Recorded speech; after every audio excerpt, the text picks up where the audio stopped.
this thing on? Welcome back, Chaos Crew, to my spiritual shit show, the Neurodivergent Realms. Today we're diving into part 2 of our new Neurodivergent World miniseries. Last time, we imagined what a neurodivergent-centered society would look like.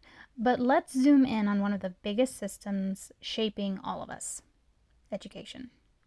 Because let's be real, most of us didn't just feel out of place in school. School was where the world first taught us that who we are is too much, too weird, and not enough. But what happens when classrooms aren't built around control and conformity, but around sensory needs, regulation, and passion-based learning? Today we're painting that vision and asking the question: in a system like that, what happens to creativity, innovation, and joy? Let's do a day in the life vision. Let's reimagine a classroom together. Instead of rigid desks under buzzing fluorescent lights, because Lord heaven help me, those lights were ridiculous in school, the space looks alive. One corner has beanbags, swings, and rocking chairs for kids who regulate through movement. Another has soundproof pods with dim lighting for those who need quiet to think. There's a wall of sensory tools, fidgets, weighted blankets, chewable jewelry, not hidden, not stigmatized, but expected. When the teacher speaks, nobody demands eye contact. Kids stim openly while listening, tapping, humming, or doodling. Lessons aren't built on memorizing for a test. They're built on passion projects. A kid obsessed with trains? They study math through train schedules, history through railroads, writing through designing their own transit system. You guys, I'm getting chills just talking about this. Their hyperfocus isn't punished. It's the engine of their education. And discipline? It doesn't look like detention or shame. When overwhelm happens, kids are guided to regulation rooms, spaces designed to calm the nervous system. No one is told they're bad. They're reminded they're human. In this world, kids don't learn that their needs are obstacles.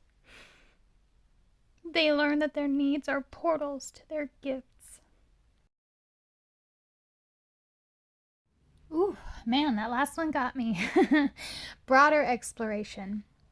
So what happens to creativity, innovation, and joy when education is designed this way?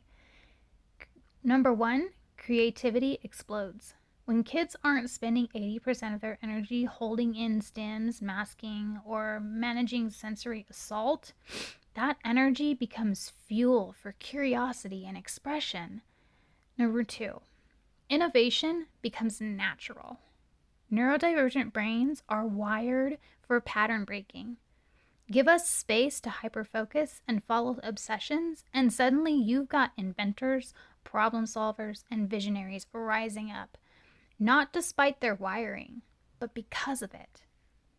Number three, joy returns to learning. Right now, so many neurodivergent kids associate school with shame. Imagine if learning was built around regulation, play, and choice. Joy wouldn't be an accident. It would be the baseline. And here's the wild thing. This isn't just for neurodivergent kids. Neurotypical kids thrive in passion-based, sensory-respecting environments too. Because who actually learns best by sitting still for 7 hours under flickering lights? Nobody. Neurodivergent needs just make the cracks impossible to ignore. Practical guidance and empowerment. Okay, so maybe we don't run the school system yet, but here's how you can start embodying neurodivergence-centered education right now, whether you're a parent, a teacher, or just reparenting yourself. First off, normalize stimming in learning. If you're studying, let yourself doodle, rock, tap, or move. If you're parenting or teaching, encourage it. It helps the brain process. Next, follow passion as curriculum. Hyperfocus on cooking? That's chemistry, math, and storytelling. Obsession with gaming? That's strategy, design, and even leadership skills. Stop trying to force linear paths. Build around the spark. Another one, create sensory sanctuaries. Even at home, carve out one space with regulation tools, soft lighting, grounding textures, calming sounds, a place where the nervous system knows it's safe. And last, unlearn shame. Pay attention to the phrases still echoing in your head from school. Sit still. Stop fidgeting. You're distracting. You're too much. Then consciously replace them with truths. Movement helps me think. Focus looks different for me. My rhythm is valid. Because the revolution starts when we stop replicating the old systems inside ourselves. All right, here's your call to reflection and challenge. This week, I want you to think back to your younger self in school. What was the one thing you got in trouble for most? Was it talking too much, daydreaming, stimming, not sitting still? Now flip it. Ask, how was that behavior actually a sign of brilliance or regulation? Then, in your life today, find one way to honor that younger you.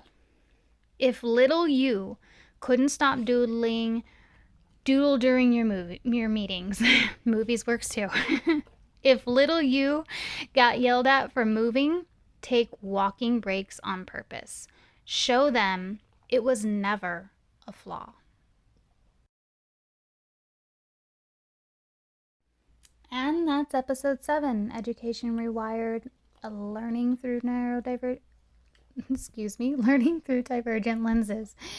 We've seen what a classroom could look like when neurodivergent needs aren't suppressed but centered, and how that shift ignites creativity, innovation, and joy. Next time, we're going bigger. What happens when workplaces are designed around neurodivergent brains? Can the corporate world survive neurodivergent truth-telling? Hint, I don't think so. And cycle-based productivity? Oh, spoiler, it might be the only thing that saves it. I'm Christina, your awakening catalyst and resident neurodivergent unicorn, signing off for now.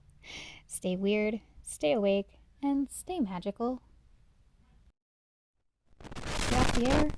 Ooh, what a shit show.